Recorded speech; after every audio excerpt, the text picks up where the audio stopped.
We always look forward to this conversation, and we're starting this morning at the MFA, the Museum of Fine Arts, an exhibition called Monet and Boston. How appropriate. Yeah, this is a celebration of the MFA's 150th anniversary. And the MFA has a long history with Monet. They began collecting him as a hot contemporary artist back in the early 1900s. So this is the first time in 25 years that you can see all of the MFA's collection of Monet paintings, some 35 that they have put on view as part of this new exhibition, Monet and Boston, Lasting Impression. And this really does tell a very Boston story about how Boston collectors and museum curators and directors were very forward thinking and acknowledging what was happening in Europe at the time and collecting Monet. I spoke to the curator, Katie Hansen, who told me about how Boston collectors really flocked to Paris and flocked to France and even established relationships with Monet, which has led to the collection we see on view now. Some of the people in the Boston area who collected Monet's art really got involved and wanted to travel to France. They wanted to meet Monet himself, get to know him, and then back in Boston really champion his work. And Monet also knew that Boston galleries were selling his art, and it's really a wonderful thing to know that Monet knew his paintings were here. We really do get a sense of Monet as a person in this show, and I say this because I think we know him through postcards and calendars and banners.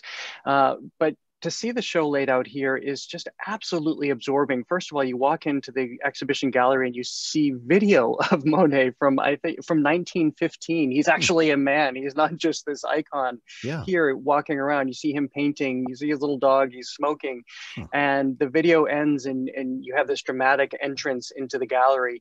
By the way, the gallery moves chronologically. So you see him starting as a teenager when Oscar Monet, as he was then known before he changed his name later to use his middle name, was a caricaturist, somebody whom art aficionados recognized had this immense talent and pushed him forward. And then, of course, we see throughout these gallery spaces how he pushed himself, moving out into the landscape, of course, being an impressionist, traveling the world at points with his buddy Renoir, so that he could figure out how to find new landscapes. By the way, he challenged himself. He wasn't sure how he could capture the beauty of Venice accurately. He was confounded by how to capture the light and the French Riviera and the Mediterranean. So we see, of course, how he accomplished all of that. But I also spoke with Katie Hansen about why Monet's work remains so timeless today. I think there's something that can be so transportative about Monet's beautiful vision of nature and about Monet's willingness to see variety and splendor in the mundane, in his most immediate surroundings. Monet didn't place a limit on his own creativity. He continued to be curious. He continued to look at the world around him in new and invigorating ways.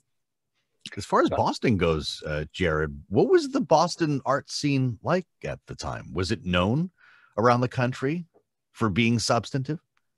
It was. The Museum of Fine Arts was a leading institution here, leading collectors. People were having conversations. John Singer Sargent, who has a very Boston history, he was in touch with Monet. So it really was a leader in the art world and, of course, in the United States.